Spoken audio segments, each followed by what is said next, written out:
Okay, good afternoon to everybody. We can start.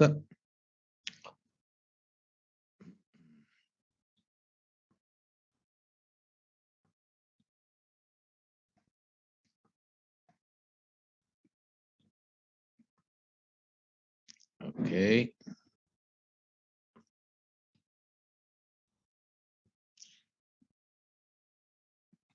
Okay, first of all, sorry for the inconvenience of last Monday. It was due not to a network problem, but a problem on my personal computer, and now it should be solved. So we can start from where we left, and we were discussing about the possibility to calculate the elastic stress field by mathematical approach. And this was the last slide on which the lessons was stopped. Using the Aerospace function in the formulation that I have shown to you, with mathematical passages, and this is the Aerospace function, we can define the value of the, in the polar coordinate, of the principal stresses, this one, and it, oops, and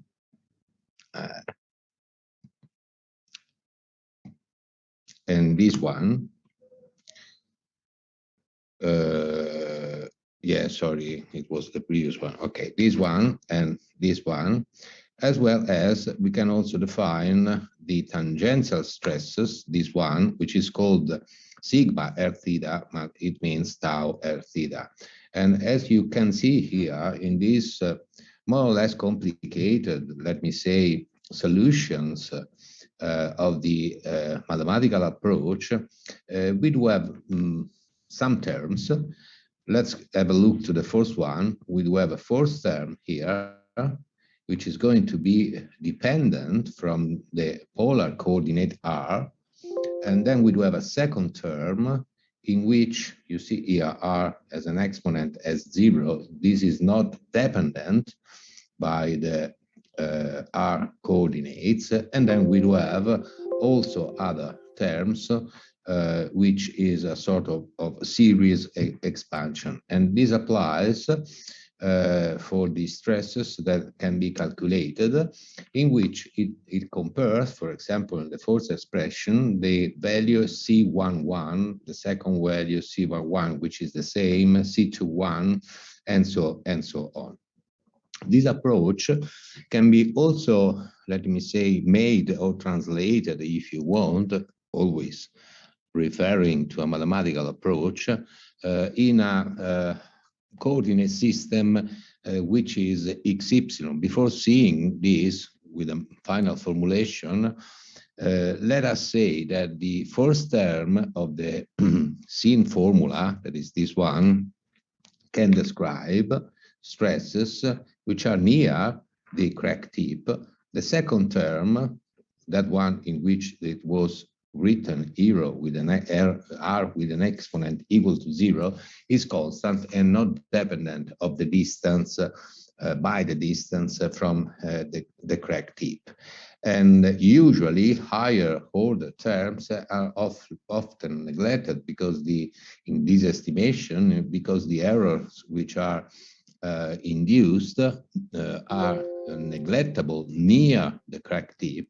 If we are far from the crack tip, they can be considered. But for our purposes, this is the most important, let me say, consideration, because it is the real stress near the crack tip that can establish if the crack is stable or not. That is, if it can be tolerated by the materials, or it is untolerated, and thus giving origin to the fracture of the materials.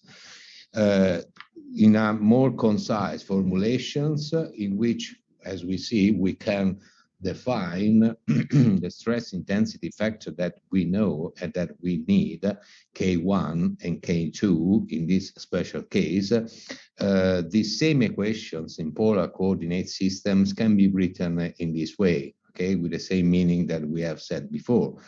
Where we have to note that K1 is defined by as the square root of 2pi greater multiplied by the CY1 constant, which was in the previous formula. R and theta obviously are the polar coordinates. K2 can be written like the square root of 2pi greater multiplied by C21. And then we do have also the so-called T stress, which is a measure of stress. Instead, the stress intensity factor K1 and K2, they are in the International System Unit, Pascal per square meter, even though we usually use it in the 4 megapascal per square meter. It compares, as I was saying, this T stress, which represent essentially, as I brought here, the forced second order term in the asymptotic development of the solution for the stresses, the normal stresses at the crack tip. If even in the case we are in the polar coordinates, or as we will see later, in the case we are in the XY system. K1 and K2, that is the stress intensity factor in mode 1 and the stress intensity factor in mode 2, they depend on the geometry and on the loading conditions. Translating without any demonstrations the analogous formula, let me say, in the Cartesian coordinate system, so we can write also the expression of the principal stresses that are interesting for us, that is the normal stress on X, the normal stress on Y, and the tangential stress on the XY plane. And you see here, we do have this the expression in which, again, we have inside the values of the stress intensity factor, which is K1 and K2, and then terms of higher order, in the mathematical formulation, which, as we said before, they can be translated when we are looking to have an idea of the stress field near the crack tip. Then we do have also, that's general approach, the other two conditions that if we need to make some consideration also on the normal stress on ZZ axis. Here, this is a mistake. The I is here. That is in the case of plane strain, we have these links between the normal stress with the Poisson ratio. In the case of plane stress, which is the case that we have used for our b-dimensional approach, remember that the stress on the z-axis is put at the beginning, since the stress configuration is in a plane state equal to 0. And so they appear, the values which are interesting for us in order to understand how to deal, in order to answer the question if the crack is something which is tolerated, that is stable, or untolerated, that is unstable, giving origin to the fracture of the materials itself. K1 is always positive. We are thinking to the application of a tensile load, but K2 can be positive or negative. That depends on the coordinate system and on the loading condition. And the convention which is used is those reported here, that is in the case in which the upper side of the crack with respect to the bottom side is going to slip in a clockwise direction, that is in the direction, in this case, of the x-axis. This is the configuration for which K2 is higher than 0. In the opposite conditions, the convention is to consider the value of K2 lower than 0, that is negative. by similar approaches, we can then also make our, let me say, consideration about the strain field and about the displacement. And we will say because, or the reason, because also the displacement can be interesting in a moment. And the displacement field is just obtained by integrating the strain field. And near, let me say, the crack tip, which is the area of the materials which is interesting for us, the final formulation of the displacement field is again a sort of series expansion. And the four steps, which again are interesting for us, because again, I repeat, we are near the crack tip, are those reported here. This is referred for the poor mode 1 fracture or stress mode, if you want. And so you see we are in a plane configuration, and so we do have the two displacement along the x and y axis, where in the formula they appears our polar coordinates, the theta angle, and the Poisson ratio, and it also appears the Young modulus of the materials. We are in the hypothesis of elastic stress, and that is a strain in response to elastic stresses, and thus again we need to consider the Young modulus of the materials. You see again here we are considering just one value of the Poisson ratio as well as one value of the Young modulus, because we have made at the beginning the hypothesis that our materials is homogeneous, and isotropic in behavior. This is for mode 1.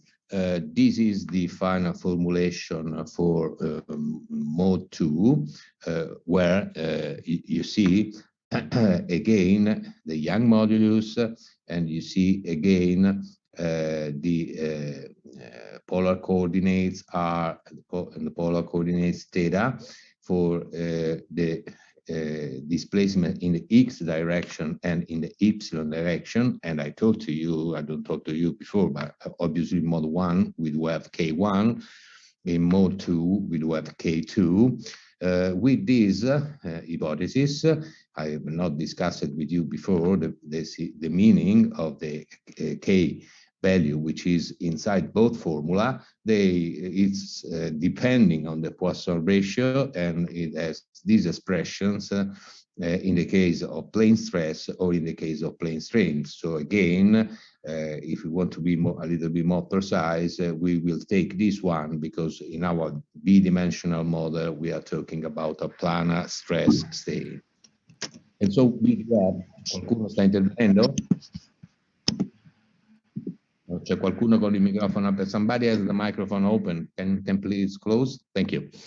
And so the displacements in the two direction, depending on the mode 1 of 2, can be calculated quite simply in this way, having let me say in mind the meaning of the basic elastic properties of the materials, and putting our evaluation in a polar coordinate system.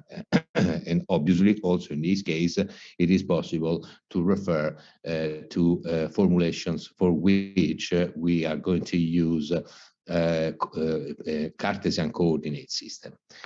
If we move to the mode 3, the stress field and the displacement field near the crack tips for the mode 3, the last one, is again written. Also, this can be demonstrated, but it's not now the case to deal with it. Can be written by a series expansion, and the fourth or singular terms are those here reported, because we are discussing about mode 3. Remember that the mode 3 is the mode for which we do have in our crack, let me say this, for example, load application. And so we can write the values of the stresses, we can write the values of the displacement, and again, you see here, we do have the polar coordinates for the displacements, the displacement which is not zero, we do have the Young modulus, and again we have the stress intensity factor that in this case is K3, obviously being the mode 3 the subject for which these equations are written. These are the basic cases. I mean, these are the cases in which we do have stresses which can go rise to mode 1, or stress which can go rise to mode 2, or stress which can, and crack obviously, give rise to mode 3.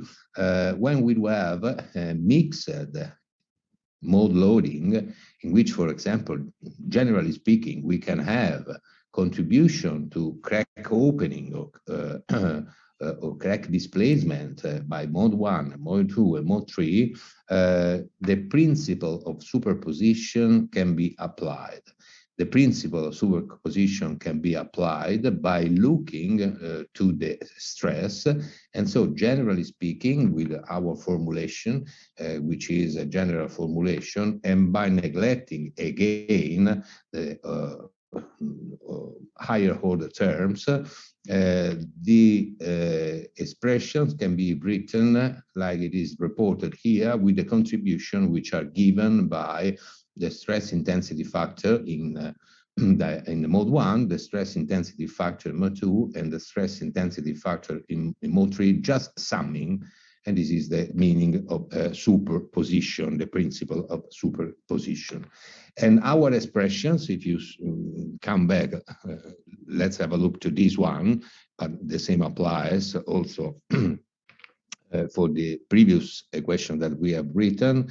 They essentially can be written in a synthetic way, like sigma ej, specifying obviously the value of I and the value of j, as the ratio between the relative stress intensity factor 1, 2, or 3, depending on what we are writing, the square root of 2p Gregor multiplied by r, which is going to multiply a function of the theta angle, which is different depending on the set of equations or the mode that we are discussing. You see here, as well as in the last one we have just seen. And so this is the reason, because the final formulation with the superposition principle is written exactly in the same way. Obviously, the Fij theta function is different depending on the mode 1, on the mode 2, or depending on the mode 3, as well as, let me say, K is different depending on the mode 1, mode 2, or mode 3.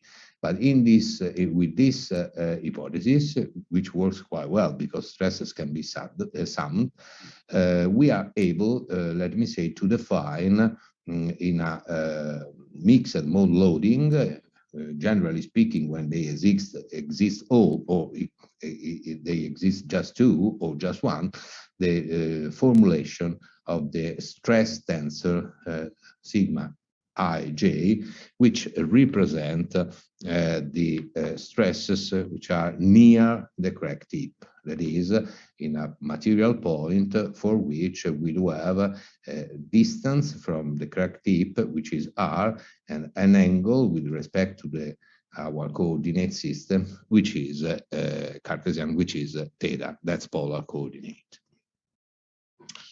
The stress intensity factor that has been defined in this way is the most important parameter in order to study analytically fracture mechanics problem, to define a fracture mechanics approach.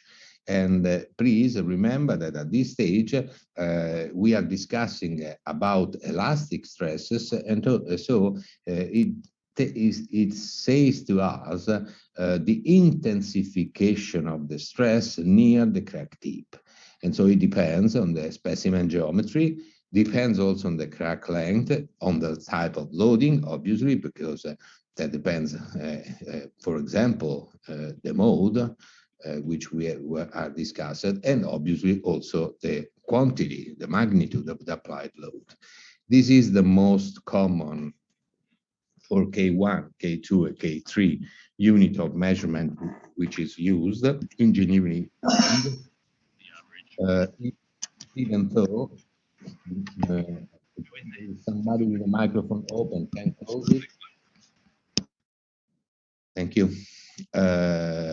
If we are in this international system, we should use Pascal per square meter, but engineering, we usually refer to this one. Here I have reported also to you the conversion of units in the case, apart from the 10 to 5, you find somewhere the values of the stress intensity factor written in UK unit measurements, that is KSI multiplied by the square root of inch. How can we determine the stress intensity factor? We can move, generally speaking, through analytical methods, which couple with the discussion that we have made up to now, but there are also numerical methods and there are also experimental methods which can be used to define for a certain loading condition with a certain component, with a certain pre-existing crack, the value of the stress intensity factor. Why this is important? Because, as you should remember, when we have defined the stress intensity factor, for example, simply, let's say, in the one mode, then we need to compare this stress intensity factor with important material properties, which is called fracture toughness of the materials. And we conclude, according to this approach, that if the stress intensity factor is is less than the fracture toughness of the materials, and we will see at the end of the discussion how the fracture toughness of the materials can be experimentally determined. If this condition applies, and we are just writing for mode 1, but obviously this can be referred also to the other mode 2 and 3, then the crack is stable, that is tolerated by the materials. When instead we have that the stress intensity factor is equal or higher than the fracture toughness of the materials, the cracks is going to propagate in an unstable way and then give origin to the fracture of the materials itself. So analytical methods, the general form, which can be written for the stress intensity factor, and which is related to also to the mathematical approach that we have seen, is this one. That is, the stress intensity factor is get by multiplication of the stress, which is far from the pre-existing crack, that is on sections that are not carrying cracks inside, a geometry factor or shape factor, which is epsilon, that depends on the geometry of the component or of the specimen, if you want, and also on the crack geometry. And then there is the crack length. This crack length is, let me say, specified in two different ways. For example, in the case we do have a centered through thickness cracks like this way, the convention is to call A just as the semi-crack length. In the case we do have edge crack, the convention is to use as crack length the effective crack length. And so we can remember how this can be then specialized to some cases. Let's say for the first case, which is the case of an infinite plate, in which we do have, for example, our two conditions that we have just remembered now, that a central crack or an edge crack. Well, the general formula is this one. If we are going to think about a mode 1 fracture or a mode 1 stress load. And this means that we do have, in this case, as you see in the picture, tensile load. And when we do have a center crack, the value of the geometry factor epsilon can be put equal to 1 in the case of infinite plate. When we do have an edge crack, instead, the value of the geometry factor can be put equal to 1.12. If we move to a finite plate, that is a real plate, then in the case of center crack, and depending on the previous mathematical formulations, the value of the geometry factor is not a constant, but as you see here, it depends from the crack length. And in this case, the expression is quite simple. It's another trigonometric function.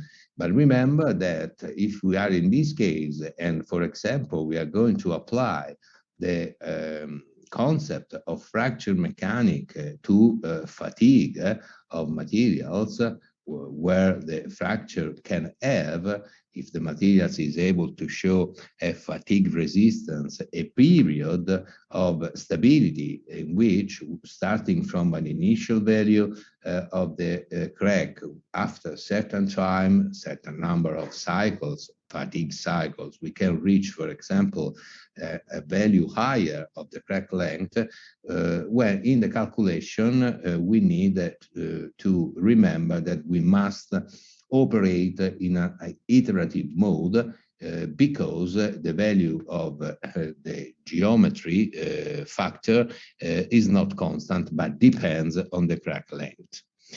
If we are in the case of edge crack, also we do have some polynomial expressions for what it concerns the value of the geometry factor. Here I have reported for you some data. You see here the first case, which is the case in which we can consider the infinite plate, since the ratio between the crack length and the width of the specimen is put equal to 0. That means that the width W of the specimens is going to be infinite, and so the ratio can be 0. We have the same value, 1.12 we have defined before. Then depending on the real, let me say, value, we can have values of this ratio which are different from the most simple case. But this is not a problem, because we do have available mathematical expressions, polynomial expressions, with which, if we need, we can use the real value of the geometry factor, again, depending on the crack length. Remember that usually when the ratio between the crack length and the width W of the specimens is something lower than 2 orders of magnitude, we can use, without introducing many errors, the hypothesis of an infinite crack length, thus using a constant value of the shape of the geometry factor epsilon. Here we have other examples. The so-called S, E, and B specimens, as we have defined before, in which we do have, for example, a load, a center load, giving origin to flexure, and thus to momentum, and thus able to localize tensile stress near the crack tip, thus representing again a mode 1, in this case, of opening of the cracks. And also here, if we are allowed to make the hypothesis with the same condition of before, that is the ratio between A and W lower than 10 to -2, and we are allowed to make the hypothesis of an infinite, let me say, case, the value of the geometry factor is equal to 1. Otherwise, we do need to use the polynomial expressions which gave to us the dependence of the geometry factor on the ratio between A and W. And this also applies to another interesting case for what it concerns aerospace constructions, because it is going to be used in riveting, for example. In the case we consider, for example, the presence of a rivet hole having cracks at the edge, and this is a symmetric situation in which the definition, again, due to these load applications, as you see here, we have tensile at the crack tip, is going to be referred to mode 1.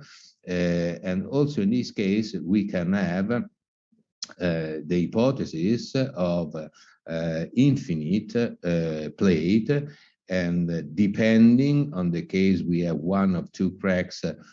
We have, due to the fact that we have said before that there is a difference in the evaluation of the crack length, the possibility to define a constant value, which is always the same, or values depending again on the R, in this case to R, and R is the radius of the rivet hole,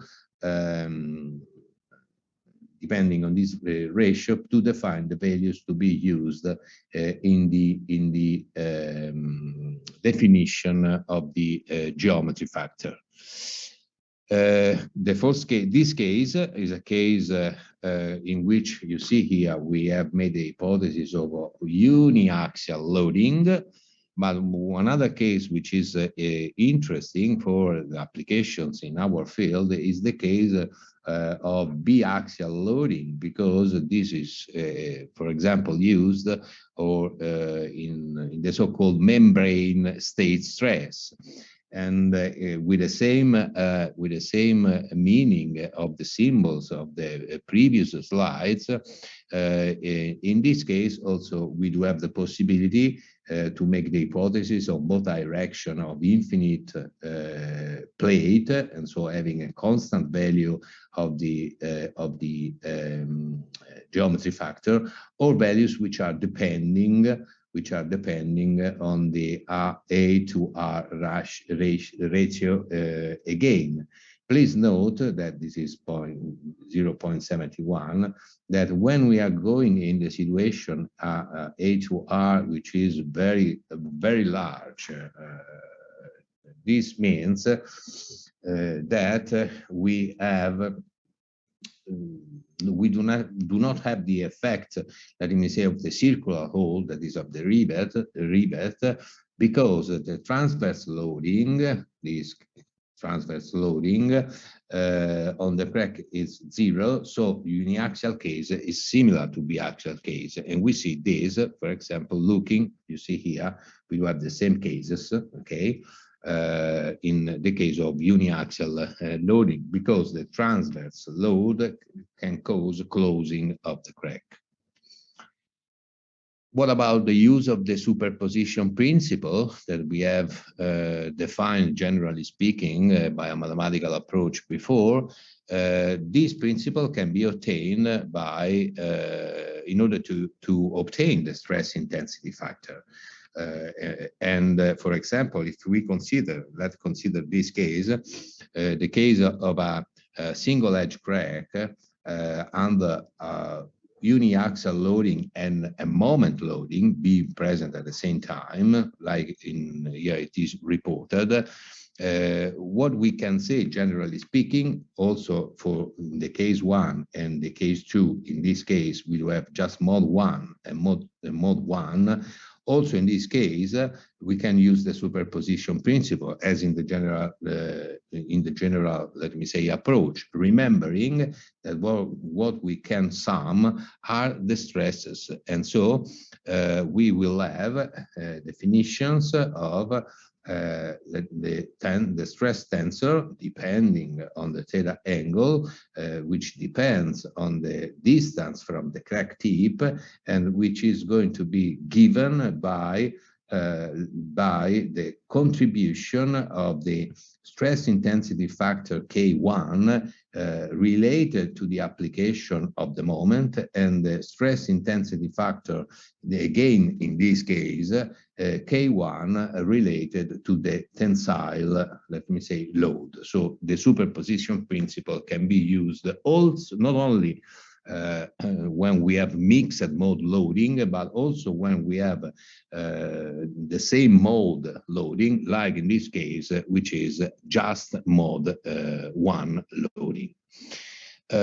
Mode 2, mixed mode. Let's make this example. You see here the formulation is for pure mode 2, substantially the same as before. Obviously, we cannot use the tensile stress, but we need to use the shear stress. And so we can have, in the case of a finite plate, again, in this case, the hypothesis of the geometry factor, which is equal to 1. Otherwise, we do have a polynomial formulation, a trigonometric formulation, which allow to us to define precisely when the infinite plate hypothesis cannot be assumed true, define precisely the value of the geometry factor. And the superposition principle, again, in this case with a mixed mode loading, can be applied, as I was telling to you before. But please remember that don't be in a mistake. Here we can make the combination, that is the sum of the K1 stress intensity factor related to the case of moment and to the case of a pure applied stress, because we are discussing about a case in which only mode 1 is going to be present. But if, as in this case, generally speaking, we have a mode 1 due to the tensile stress, a pure mode 2 due to the shear stress, we cannot sum the stress intensity factor. We need to sum the general expressions for what it concerns these stresses, obviously related, let me say, to the same component, normal and tangential. And from this, then we can have an evaluation of the effective stress intensity factor near the creek tips. Let's see now one simple expression, which is quite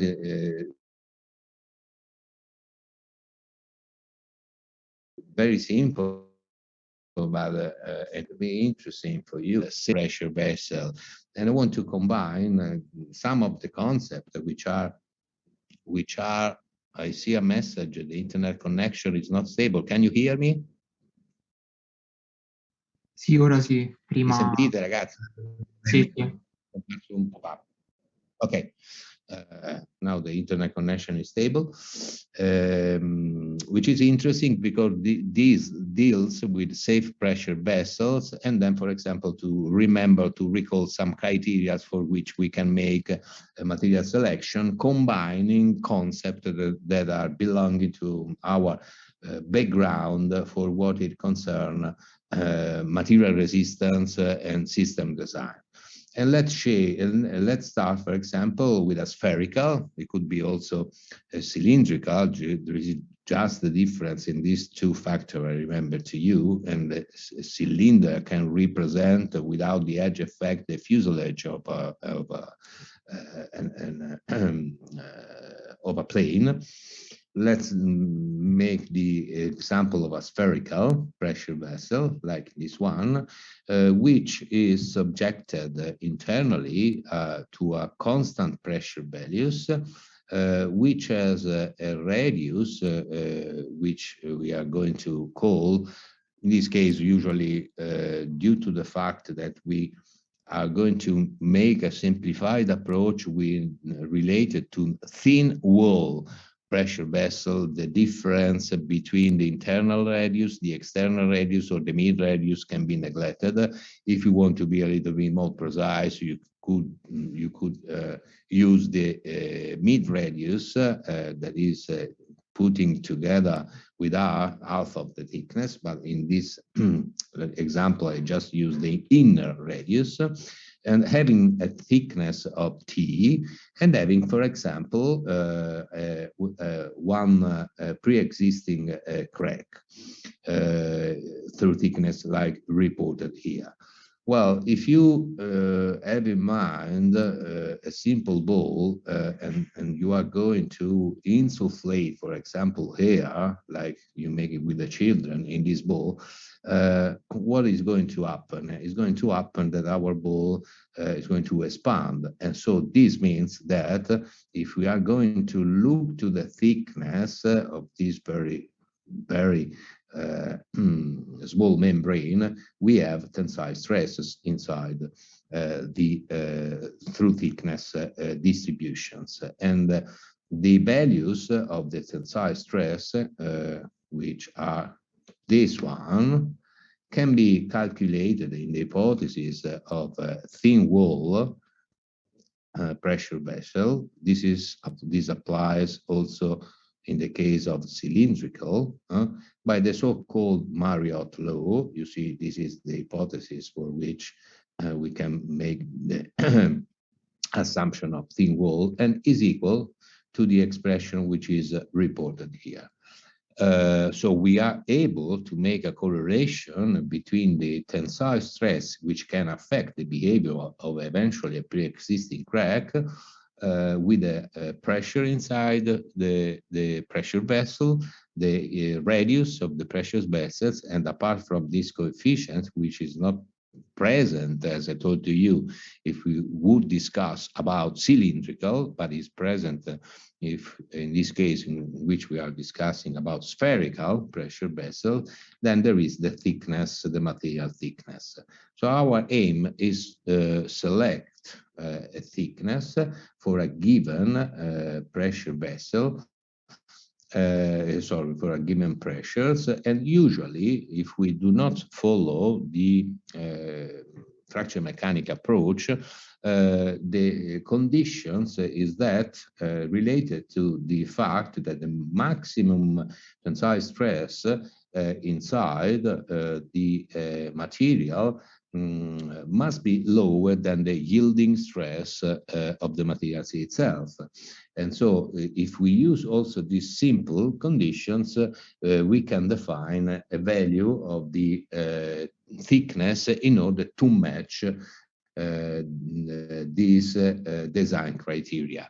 But if we want to be a little bit more complete, when we are discussing about the design requirements, and we are discussing about the possibility of defects pre-existing inside the materials, we need to make a little bit some refinement. And if we want to obtain, for example, the maximum safety, we need to consider not only the possibility to have yielding before crack, that is the standard or the classical approach to design with the previous conditions, but also the fact that if the crack, for example, and think to the case in which this pressure vessel is subjected to pressure cycles, a bottle which is refilled, then is made empty, then is refilled by a gas, obviously.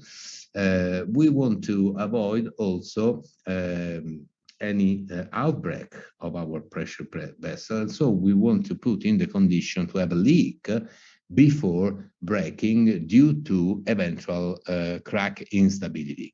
And then usually, if we are talking about an engineering approach, what we want usually also to obtain by our design is to define a wall thickness which is able to respect both these conditions, but is able also to reduce the quantity of materials which is used, and this means material selection in order to reduce mass of the materials itself, and in order to reduce consequently cost, mass, when obviously we are dealing with light requirements of the components itself, as in the aerospace fields. So how we can proceed in this way?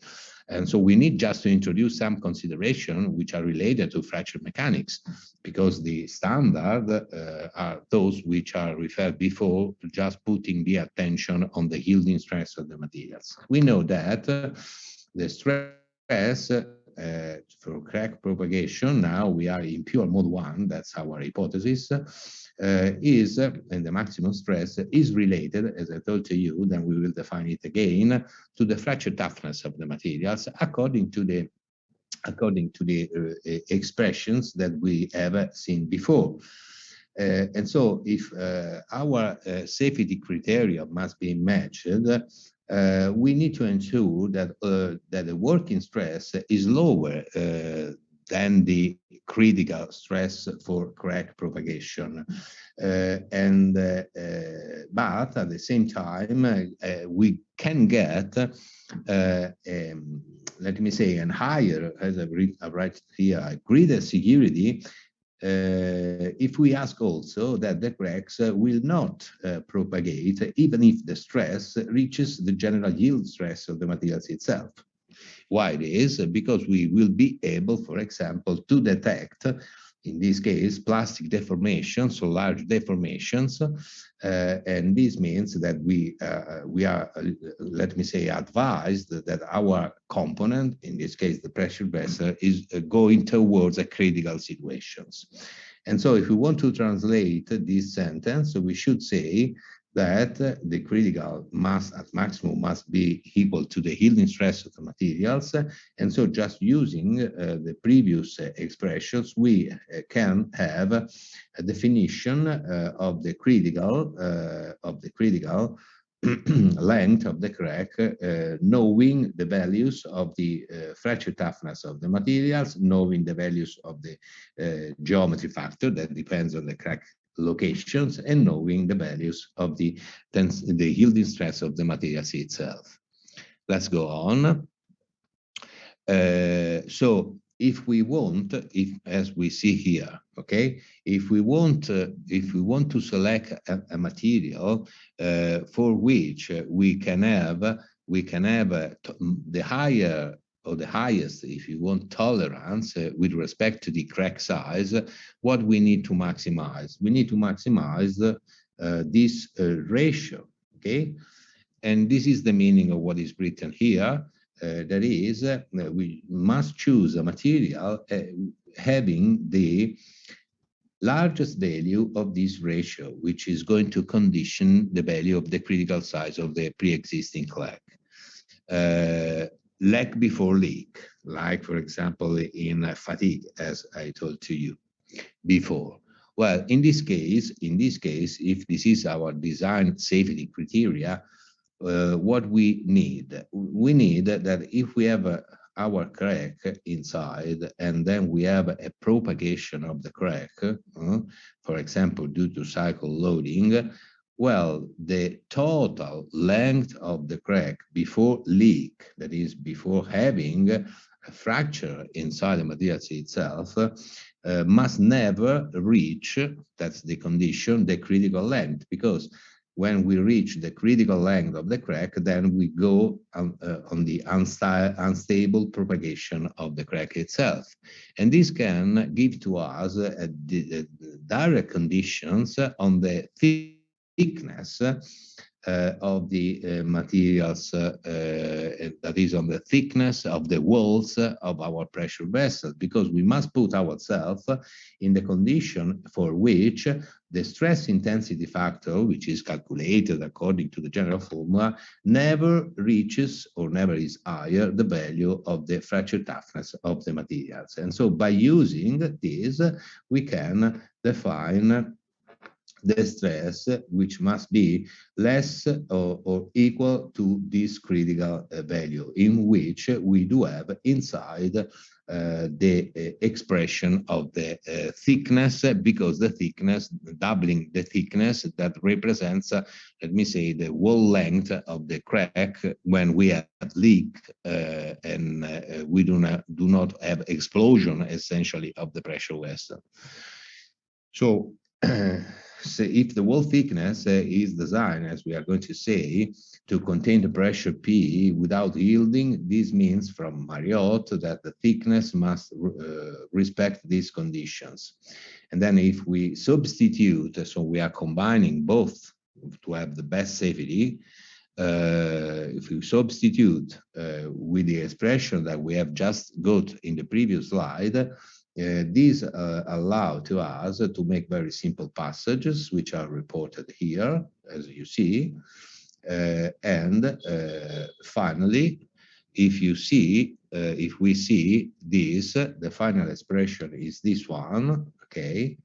And so the max pressure can be carried most safely by materials which have, if you see this formula, the greatest value of this parameter, which is the ratio between the fracture toughness of the materials itself with an exponent equal to 2 divided by the yielding strength of the materials. Obviously, we are going to use yielding strength because we have made the assumption, we are talking about pressure vessel, that we have in front of us metallic alloys, that is ductile materials. And this is a second criteria in order to select materials. So both the first index and the second index that we have defined, as we can see here, or as we can see where it is here, you see here, the yielding strength is under the sign of fraction, okay, and the same applies here, the last one here. So if just look mathematically to this conclusion, we could say that since we have to maximize M and M2, they can be made higher, or they can be made large by making the yield strength of the materials itself very small. But this is not good for us as an engineer, because the vessel must also have a thickness which is not something in the order of meters, for example, but which is as thin as possible, for the reasons we have said before, that is for the economy, for the weight. Economy means the quantity of materials we are going to use. Weight means the weight of the pressure vessel itself. And so we need at the same time also to select materials having, for example, values of yielding strength which are highest as possible or higher than a minimum value. And all these consideration in which the fracture toughness in mode 1, for as we have posed the problems, have been inserted, can be, let me say, solved, for example, by using a chart in which we do report, and usually these charts are going to report values in a log scale. These are also called the HB material selection diagrams from the UK professors, which has still living, which has developed this approach in order to select materials, or give to design to the design possible selection to reach the desired optimum, depending on the quantity, on the types, on the number of materials which are available, in which we report, for example, the y-axis, the fracture toughness of the materials, and on the x-axis, the yielding strength of the materials, all the materials, if you want. Okay, then we can put, for example, one force limit, like reported here by this yellow line, which says, well, according to the economy, according to the maximum weight, we need to define a material which has at least a value of a tensile yielding stress which is equal to 100 megapascal. So all this area of materials are excluded, and this is the so-called searching area. Well, if we remember the force, that is the M, or in this case, M, that is the same M1, this equation that we have defined before told to us that the best performance is something which can be obtained by materials having this ratio as the highest as possible. And so this means that if we want to plot materials which are equivalent in terms of performance, depending on the value of the ratio itself, we do have lines on these diagrams, which are lines corresponding to 45 degrees of inclinations, because the ratio is 1:1. And so all materials which lies on this red line are, can satisfy these conditions. The same applies also for what it concerns the second condition. Obviously, the line is a different one, because here we have the exponent 2. And so depending, for example, on the set of materials that we have available, just to make an example, we can define in this way, by using also the fracture toughness concept, a methodology to say that, as it usually happens, you see here that steels are better than aluminum alloys, because with them we can have, for example, to some extent also same values of the ratio, but for example we have higher values of yielding strength of the materials, thus leading to us to save the quantity of materials which is used.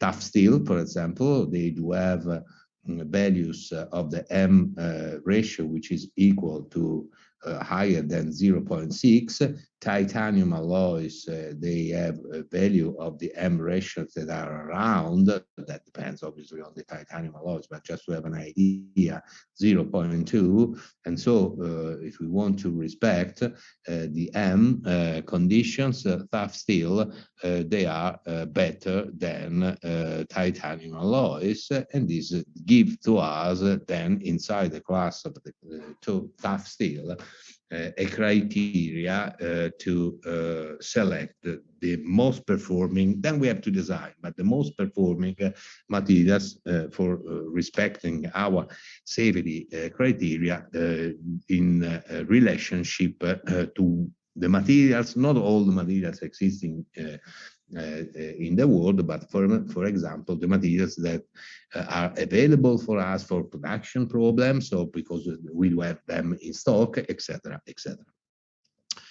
For what it concerns the experimental methods, now let's start again for where we have left, for the stress analysis and the evaluation, that means of the stress intensity factor.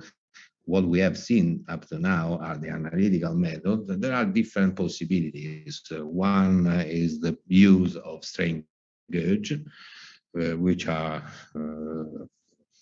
how to say, objects that should be well known to you, or using brittle coatings and then evaluating the behavior of the brittle coatings, or using optical methods in which we will have photoelasticity, photostress, moire, chirography, digital image coloration. Let's see just a couple of them. Strain gauge, okay, the strain gauge is the most common. So we can make, let me say, our specimens, we can make our loading mode definition. That's the case again for mode 1, which is the most common, if we want to say. then we need to put in a sort of material point, like we have told up to now, our object, our strain gauge, and this means fixing the value of R and fixing the value of theta. So R and theta, they are known. K1, that is the stress intensity factor, is unknown, is our is what we want to know. The deformation which is on the strain gauge and which is the quantity which is measured depends on the stress on the strain gauge, which can be defined according to the general formulation we have said before, using shear modulus, using Poisson ratio of the materials itself, and using, obviously, neglecting the order, the terms of a higher order, the polar coordinate R and theta. And so by the strain gauge, we can measure the value of epsilon R, for example, and then from this value and knowing the material properties, we are able to evaluate the value of the stress intensity factor. This is one case. Obviously, that this is one example in mode 1, but using the general formulation we have seen before, it can be applied also in the other mode of stressing our correct tips. Photoelasticity is quite interesting, and is another techniques that I want to mention to you, because perhaps you have never seen. Photoelasticity is based on the concept of birefringence, which is responsible for the phenomena of the so-called double refraction, when a ray of light, which is this ray of light incident upon a birefringent material, is split, like it is reported in this simple graph, by polarization into two rays taking slightly different paths. So we are able to build up images like this one. Let's be a little bit more precise about this. When a ray of light passes through a materials, which is a photoelastic materials, what is going to happen is that its electromagnetic wave components are resolved along the two principal stress direction, and each component of the electromagnetic wave experience a different refractive index due to the birefringence of the materials itself. This difference in the refractive indices leads to a relative phase retardation between the two components of the electromagnetic wave. And so if you assume a thin specimen made, for example, of isotropic materials, where the concept of two-dimensional photoelasticity can be applied, the quantity, the magnitude of this relative retardation is given by a well-known law, which is called the stress optic law, defined like in this formula, where you see that the induced retardation is related to a coefficient C, which is called the stress optic coefficient, the specimen thickness, which is T, the vacuum wavelength, which is lambda, and two values, sigma 1 and sigma 2, which are the first and the second principal stress, having the meaning that we have already used some lessons ago. And this retardation change the polarization of the transmitted light. So we have an instrument which is called polariscope, which is able to combine two different polarization states of light waves before and after passing the specimens, and we do have an optical interference of the two waves. And so the formation of a fringe pattern, and the formation of a fringe pattern through this instrument can be observed. The number of the fringe, or the Rn, is denoted like in this simple formula, and it depends on the relative retardation. And by studying the fringe pattern, it is possible to determine the state of the stress at the various point of the material. So these images, this one, like these images, this one in which you see we have a crack, they are going to show the fringe patterns, and by studying by this effect the distribution of the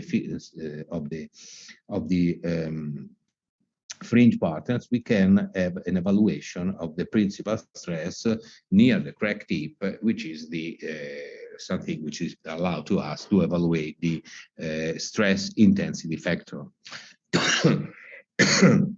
Stress intensity factor can be also sorry, can be also defined by numerical methods. We have seen the analytical methods, we have seen some examples of experimental methods by numerical methods, and usually this is made by using software able to allow to us to carry out finite element modeling analysis. And since we have points with a very short radius of curvatures where we have a crack tips, we need to, when we use a finite element approach, we need to, let me say, increase the accuracy of the obtained results.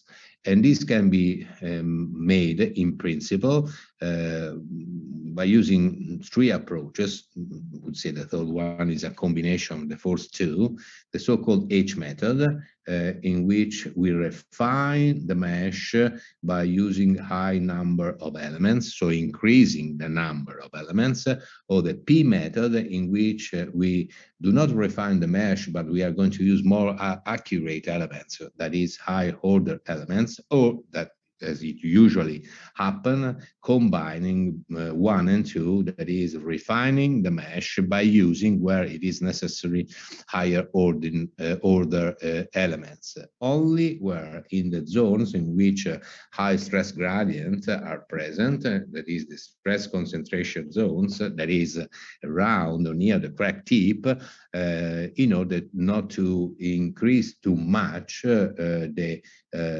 power of calculus, which is necessary to solve then the problem by the software itself, that is by our or by a personal computer. And these are some examples in which you see here a crack tip mesh by using a circular model, or a crack tip mesh using rectangular model, with the mesh, let me say, decrease in terms of length of the elements as we are going to approach the crack face and then the crack tip, essentially the crack tip, which is here and which is here. By using, that is the usual approach, all triangular elements with 6 nodes, or quadrilateral elements with 8 nodes. And that's another example of mesh refined in near, you see here the crack tip, that's a plate, for example, loaded in these conditions. So with a mixed mode, you see here, because we have an internal crack which is not perpendicular to the direction of application of load, but the concepts are always the same, apart from, as you can note from this picture, also the mesh refinement here, in which we have 2 holes which are requested to apply the load. So also here we do have a stress concentration effect, and we need to refine the mesh, even though we are not thinking in this case that we do have cracks here on the points in which the loads are applied. So the mesh must be refined according to the previous criteria. And what is going to happen? The general formulation are what we have seen before. And if we are going to calculate the value of the stresses, for example, like this, just to explain, of the normal stress on the X or on the Y, since here we do have in both cases, okay, the value of the stress intensity factor K1 in this case for these formulations, we can have an evaluation from the calculus of the stresses of the value of K1. And what is going to happen is that usually, since very near to the crack tip, we have a sort of singularity, so we can have not neglectable errors in the calculations. And you see here, okay, that's usually it is employed an extrapolation technique for the evaluation of K1. In this case, we are talking about the possibility to evaluate numerically the stress intensity factor. And with these extrapolation techniques, then we go back when the mathematical, the results of the FA models are something, let us say, as stable. So we need to make different calculation. We can extrapolate the value at the R0, which represent the value of the stress intensity factor on the crack tip. Remember that these formulations, which is used, is a formulations in which we are neglecting, as we told before, the second order and the higher order terms. But when we are moving far away to the crack tip, the higher order terms are important, and so this means that, but this is made by our software, that we cannot, we must take into account also the other terms which are reported in the general mathematical formulations. This can be done looking to the stress, like in this example, or looking to the displacement, because as you know, also the finite element approach is able to give to us strain, stress, strain, and forces and displacement. And if we look to the displacements, the concepts are not changing, since we do have, as we have seen, mathematical formulation which are able to link the value, for example, in pure mode 1 of K1 with the displacement on the X direction. And so we make just the same thing, and we are going to extrapolate, but extrapolating having in mind the relationship between K1 and the displacement UX, for example. Most of finite element software are based on the displacement, and so if they are based in terms of approach and solution and displacement, this second approach, extrapolation, look into the relationship within displacement and stress intensity factor, is the most used because it's also the most accurate. This, let me say, concludes the part of the linear elastic fracture mechanics with the additional details that we need to know with respect to the very simple mathematical approach or physical approach that we have studied some years ago, which I remember to you, we just discussed these expressions without any other consideration. Okay, my pen has some problem. Okay, so now we have seen what is going to happen to mode 1, to mode 2, to mode 3. We have seen how it is possible to resolve by a mathematical approach the elastic stress field. We have seen how it is possible to make it in a polar coordinate system or in a Cartesian coordinate system. We have seen how we can have an idea or an evaluation, sorry, also of the displacement, like this one. We have seen how we can define the stress intensity factor by using an analytical approach, or by using experimental approach, or by using modeling like this by finite element analysis. Now we need to make something more on the fracture mechanics, starting from the concept on which I want to conclude the lessons of today, so that we are able to start our lessons on Friday in a better way, starting from the concept that linear elastic fracture mechanics, it has very, very strong assumption. I mean, the assumption is that the materials are homogeneous, the materials behave in an isotropic way. Well, this is more or less the general case, which is related to most common materials for structural application, apart from composite materials, obviously.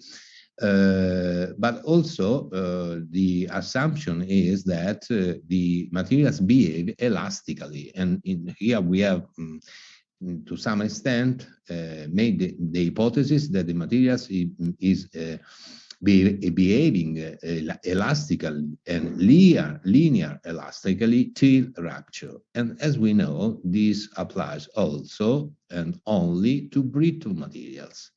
Brittle materials are materials having, as we defined, ionic or partial ionic and covalent bonding. That is the classes of the ceramic materials. Among them, glass is included.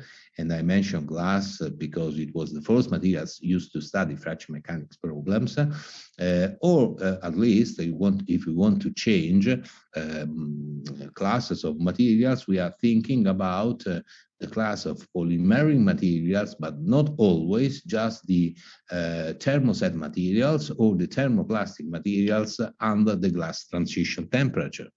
These are the hypotheses in which we can consider, let me say, fully respondent, if you want, or that is with minimal error, the fracture mechanic elastic linear approach for materials which are used for structural components.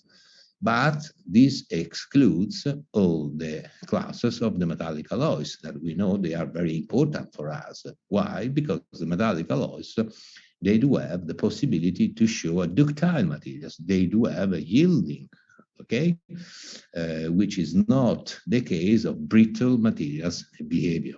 So we need some refinement in order to let me say, discuss how the fracture mechanic approach can be used in the case of a ductile behavior. And we will see that's a quite complicated mathematical treatment, but I can give to you the basics.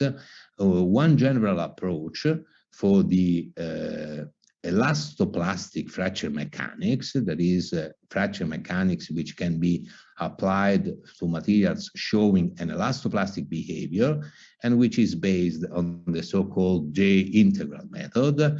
And then we will see also minor, let me say, modification of the linear elastic fracture mechanics in order to let them applicable to materials having or showing ductile behavior.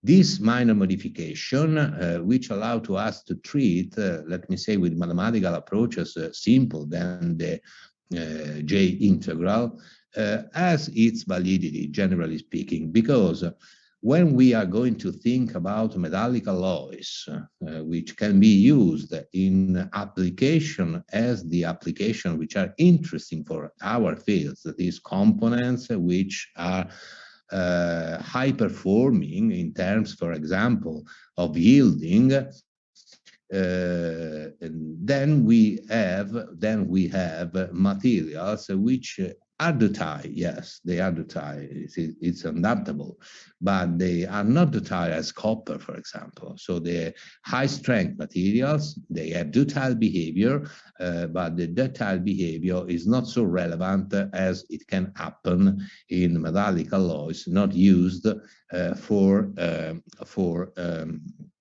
structural components. Because remember, we do need and we do know, we do need and we do know both methodologies to modify microstructure of the base materials, things to what we make to aluminum alloys, for example, or to titanium alloys, or to steel alloys. And our treatment, they can be thermomechanical treatment or whatever else, which are aimed to modify the microstructure in order to have higher values of yielding strength of the materials itself, and I'm talking about metallic alloys, in the class of microstructural materials, not nano, the microstructural materials, they do have a little drawback. And each time we make something to increase the yielding strength of the materials, at the same time, we are going to reduce the ductility of the materials itself, and we are going to, let me say, move the metallic alloys towards a little bit more brittle behavior. And so for these reasons, when we are talking about metallic alloys for structural application, highly stressed component, where we ask high resistance to the base materials used to fabricate the components itself, it is allowed to us also to use what we will see, the minor modification to the linear elastic fracture mechanics to make a design with all the safety coefficient, which is responding again to the damage tolerance approach. Meanwhile, if we want to discuss, or if somebody want to discuss of the fully elastoplastic fracture mechanics without this minor modification, it must be follow another approach, which is called the J-integral method, with which we will start on the next lessons of next Friday. I think that for today it can be enough. So if there are questions, I am here to answer.